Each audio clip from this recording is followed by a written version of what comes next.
Anak-anak nanti mau dididik jadi apa nih? Pengusaha. Pengusaha ya? Nggak dididik jadi menteri apa? Enggak. Orang tua saya juga almarhum Muhammad Thohir, kan nama ibu saya ngedidiknya bukan politik, mendidiknya sebagai pengusaha. Iya, iya, iya. Baik, terus Ramadan ini apa yang spesial nih? Spesial, banyak sekali waktu buat introspeksi diri.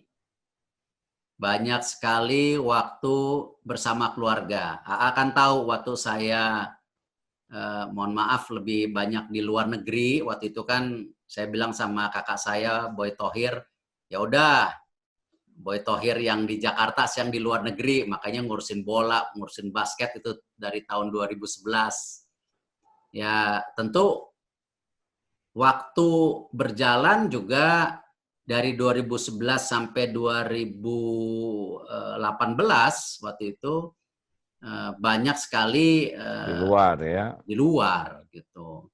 Nah hari ini ya lebih banyak sama keluarga. Jadi memang evaluasi diri itu menjadi sangat penting. Katanya orang yang sangat sibuk tuh titik terlemahnya adalah evaluasi diri. Kalau orang kehilangan waktu evaluasi diri akan kehilangan kepekaan, terutama kepekaan terhadap yang kurang dan yang salah pada diri sendiri.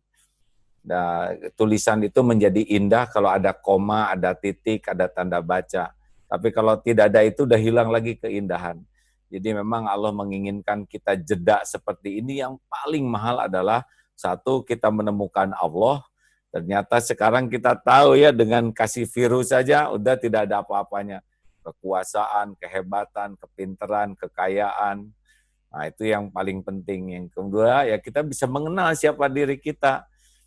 Karena kalau orang sangat sibuk, itu biasanya kepekaan untuk menafakuri diri itu yang paling tidak cukup waktu.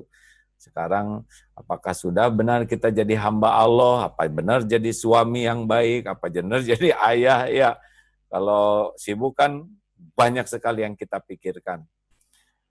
Nah, apa yang didapat selama evaluasi diri, terutama tentang kehidupan ini? Ya banyak lah, maksudnya salah satunya kan bisa mulai belajar agama lagi, bisa juga menambah, mohon maaf, ilmu-ilmu, apalagi sekarang kan kalau dulu lebih fokus media dan olahraga, sekarang 142 BUMN itu kan berkecimpung di banyak hal, ya kita harus belajar lagi. Lalu juga yang menarik juga pelajaran-pelajaran yang tadi AA bisa bilang bahwa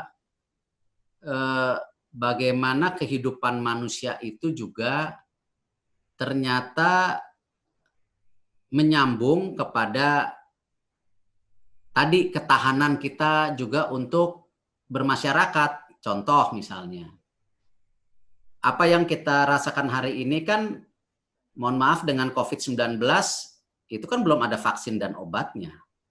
Padahal kan di Islam kita sudah diajari supaya disiplin, hidup bersih, ya, sholat kita wudhu, ya kan, kita disiplin 5 waktu. Nah ternyata kan fondasi-fondasi ini juga yang mau tidak mau dengan COVID-19 harus kita terapkan. Dan saya rasa saya tidak mau mendului kebijakan pemerintah atau yang di luar negeri. Nah, ke depan ya kita harus segera hidup normal, tapi dengan ada batasan-batasan protokol COVID-19, karena tidak mungkin dengan ada COVID-19 ini kreativitas kita bermasyarakat, bersosial harus hilang. Nah, cuman kembali harus disiplin.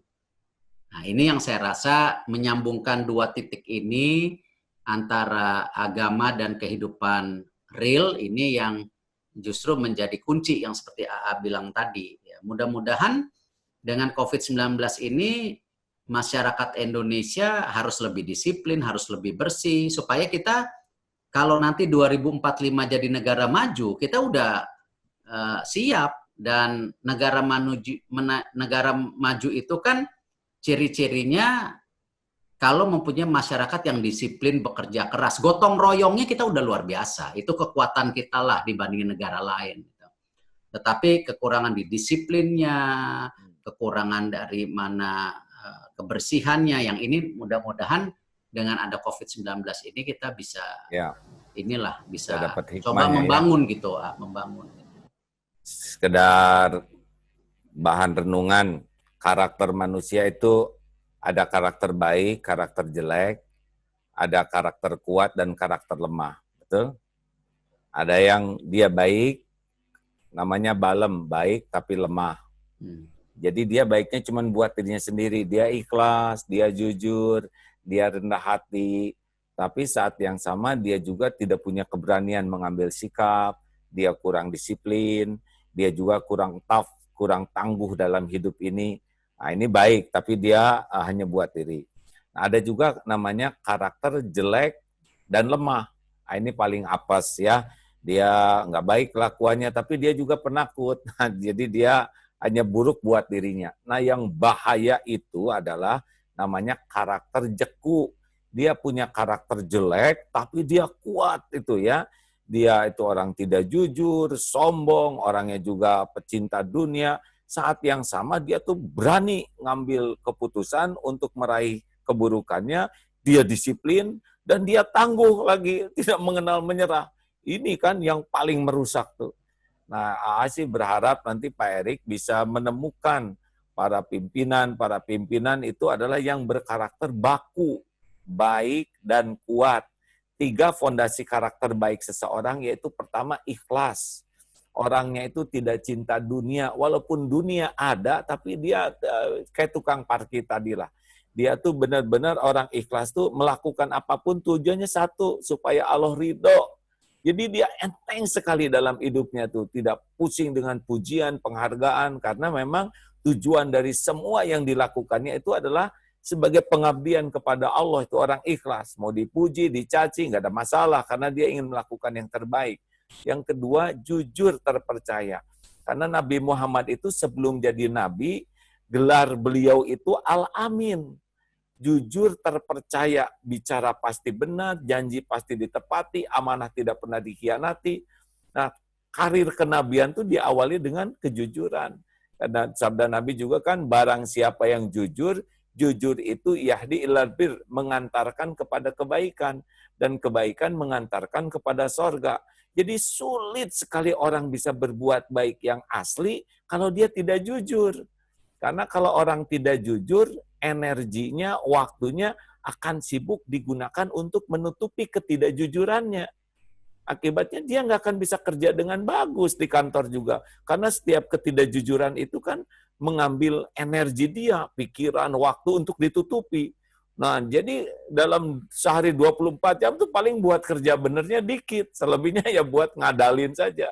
Makanya fondasi penting jujur. Dan yang ketiga adalah tawadu, rendah hati. Karena kalau orang udah arogan, udah sombong, dia tuh nggak bisa dinasehatin. Dia akan, dirinya lah yang paling benar. Dan itu menutup potensi, ide, gagasan dari berbagai pihak untuk masuk, karena kekunci dan membuat orang lain juga tidak bisa bicara. Jadi carilah orang yang kelihatannya ikhlas, jujur, rendah hati. Kalau karakter kuatnya 3 fondasinya. 1, berani. Berani ini bukan masalah perkelahian, tapi berani mengambil sikap mana yang benar, mana yang adil, apapun resikonya. Tidak semua orang punya keberanian. Pemimpin dan yang dipimpin itu kan intinya masalah keberanian. Pemimpin berani ngambil keputusan, yang dipimpin berani mengikuti keputusan. Nah, jadi kalau pemimpin udah pengecut atau penakut, udah susah lah jadi pemimpin yang baik. Jadi pemimpin itu sudah pasti ada resiko. Tapi itu taruhan kemuliaannya. Yang kedua adalah disiplin. Nah, kalau orang tidak punya disiplin, air yang lembut saja disiplin menetes, batu bolong tuh. Jadi kalau kita ingin kuat, udah jatuhnya sama disiplin atau tidak. Disiplin itu kan kemampuan seseorang melakukan apa yang harus dilakukan, itu disiplin kan. Kalau dia tahu tapi dia tidak melakukannya, ya dia tidak disiplin. Nah, nggak ada harapan memang akan tumbuh al-mu'minul qawi, mukmin yang kuat, itu lebih baik dan lebih dicintai Allah daripada mukmin yang lemah, walaupun dua-duanya ada kebaikan. Dan kekuatan itu hanya datang dari kedisiplinan.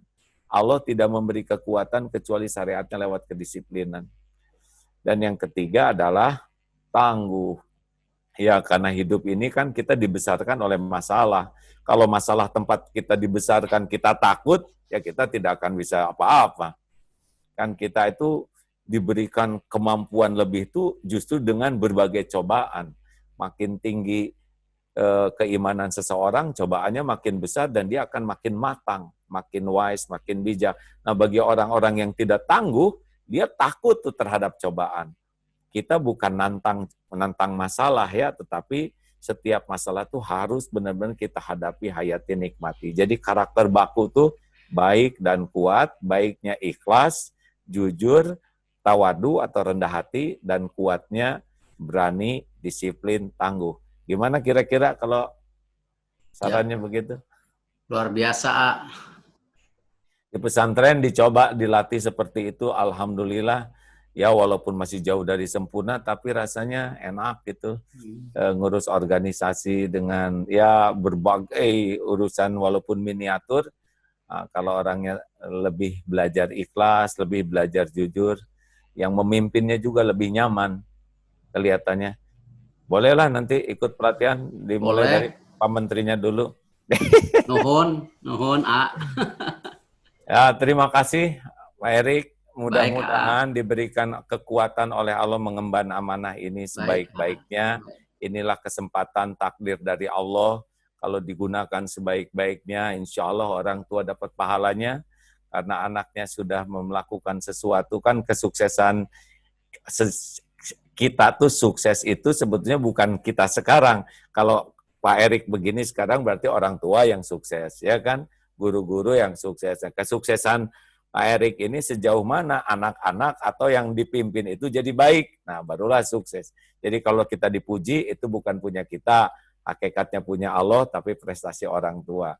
Nah, mudah-mudahan makin banyak nanti yang berubah jadi lebih baik. Ada atau tiada kita, insya Allah itulah kesuksesan kita. Khairun nas, anfa'uhum linnas. Sebaik-baik manusia, manusia yang paling banyak manfaatnya.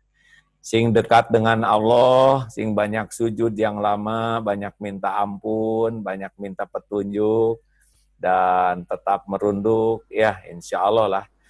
Sudah kenal Pak Erik udah lama, hanya bisa mendoakan dari jauh. Ya, nuhun atuh. Mohon doanya supaya sehat, supaya tetap kuat. Amin ya rabbal alamin. Ya, pokoknya mah jangan jauh dari zikrullah aja terus. Dah pusing kalau ngurusin BUMN tanpa dibimbing Allah. Benar?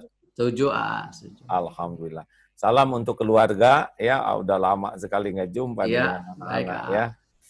Baik. Terima kasih Pak Erik ya. Izin menutup dulu ya. Pemirsa yang budiman, demikianlah bincang-bincang kita dengan Pak Erik Thohir yang sekarang diamanahi sebagai Menteri BUMN. Ya, kita sudah dengar banyak hal dan kita sebagai masyarakat harus mendoakan. Ya, karena amanah ini akan menjadi lebih mudah kalau ditolong oleh Allah.